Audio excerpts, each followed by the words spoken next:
paddle step. The utility of the paddle step is that when you are turning, I mean, I prefer my left turn, but when you're turning, instead of like constantly catching up to your feet, like this kind of turning might be, or doing this, right? A lot of people when they're turning, they do this, where you just feel like you're tripping over your feet. Instead of doing that, the theory would be you're planting on whichever leg. If you're turning left, I would recommend doing outside turns. So left leg if you're turning left, right leg if you're turning right. I will demonstrate the left leg first.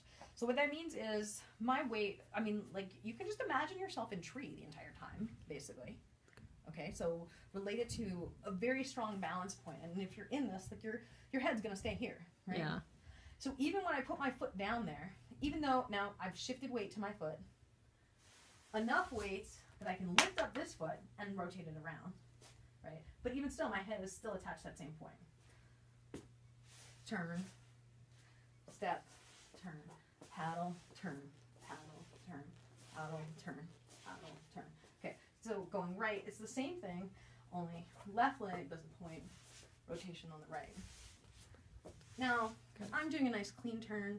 The reality is it may not look that clean when you actually put it together with the poi, but if you practice it that way without the poi, it'll really help you when you get it together. So, I mean, I feel like this applies to the simplest moves.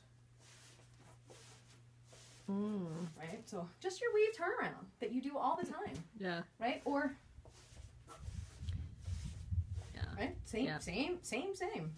Or,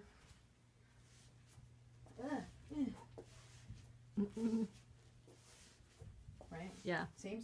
Got so it. It's regardless of the level of complexity of the move, it's the same technique on a dance level, and then you just apply it.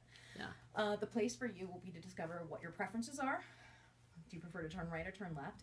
And then also what I was noticing before was you were having a tendency as you were stepping to sort of like lazily maybe move to the side or shift the weight a little bit off. Like you were pretty good because what you started to do was you just took a shorter step. Because like when you first did it, you were stepping like this. Then when you did it again, you took a shorter step, but you still let your weight shift forward.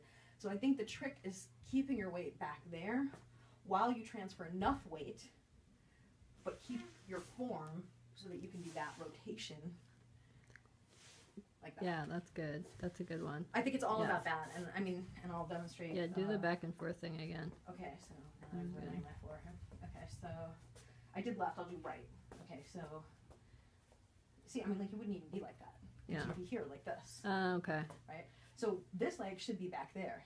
You just pushed off of it. Then you step, turn, step, turn. The trick is you're not actually stepping. And I think what might make more sense is to think about it as a tap. Tap, push off, tap, push off, tap, push off, tap, push off. And in fact, if you don't even let your heel hit the ground, it might actually help you maintain your weight up in the air so that you're keeping the weight on the standing leg. Okay, That good. makes sense? Yeah, perfect. Okay.